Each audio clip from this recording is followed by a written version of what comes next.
संजय झा जी, राज्यसभा सांसद वर्तमान।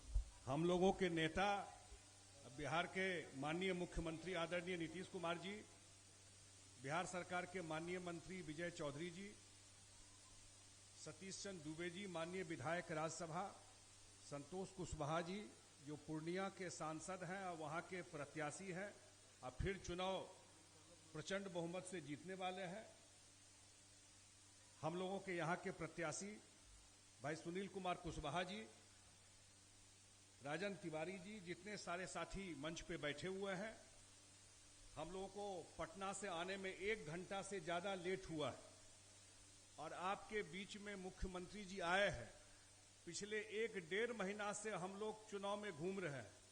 अब 45 डिग्री से कम का हाल नहीं रहता था। आज कैसा सुखद संयोग है कि मुख्यमंत्री जी आपके बीच में आए और बारिश और इतना बढ़िया मौसम लेकर आपके बीच में मुख्यमंत्री जी पहुंचे हैं। कितना बढ़िया मौसम हो गया। तो मैं तो एक ही निवेदन आपसे करने आया हूं। 4 फेज का चुनाव हो गया, 5वां फेज का चुनाव आज चल रहा है। अभी वोटिंग चल रहा है 5वां फेज का। आज 6ठा फेज का चुनाव होने वाला है 25 तारीख को। और जो रिपोर्ट आ रहा है सब तरफ से, एक तरफा एनडीए के पक्ष में आदरणीय नरेंद्र मोदी जी को प्रधानमंत्री बनाने के लिए और मुख्यमंत्री जी के हाथ को मजबूत करने के लिए लोग वोट दे रहे हैं। एक विषय मैं आपके बीच में रख देना चाहता हूं। परसों हम लोग वाल्मीकि नगर में बगहा में प्रेस कॉन्फ्रेंस करके भी बोले थे कि यहां के किसानों का जो गन्ना उगाते हैं उनका जो पर्ची वाला मैटर है, सरकार ने तय कर दिया है, तय किया हुआ है तो वो किसी भी मिल में जाके अपना गन्ना दे सकते हैं।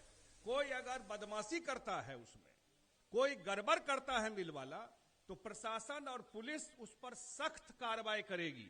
कोई गन्ना किसान जहां चाहे, जिस मिल में चाहे, उस मिल में जाकर के गन्ना दे सकता है। और यूपी वाला भी जो बात होता है कि पहले यहां का गन्ना लेना चाहिए और तभी यूपी वाला कंसीडर करना चाहिए, वो भी सरकार ने स्पष्ट निर्देश दे दिया है। चुनाव के बाद हम लोग उसको लगातार प्रशासन फॉलो अप करता रहेगा। तो अंत में एक ही आग्रह करते हुए कि जो 25 तारीख को चुनाव है, यहां पर तीर छाप है और तीर छाप के जो सुनील कुमार जी है, हम लोगों के माननीय प्रत्याशी और यहां के माननीय सांसद, उनको वोट दे के जिताइए और देश में तीसरी बार आदरणीय नरेंद्र मोदी जी को प्रधानमंत्री बनाइए। बहुत बहुत धन्यवाद।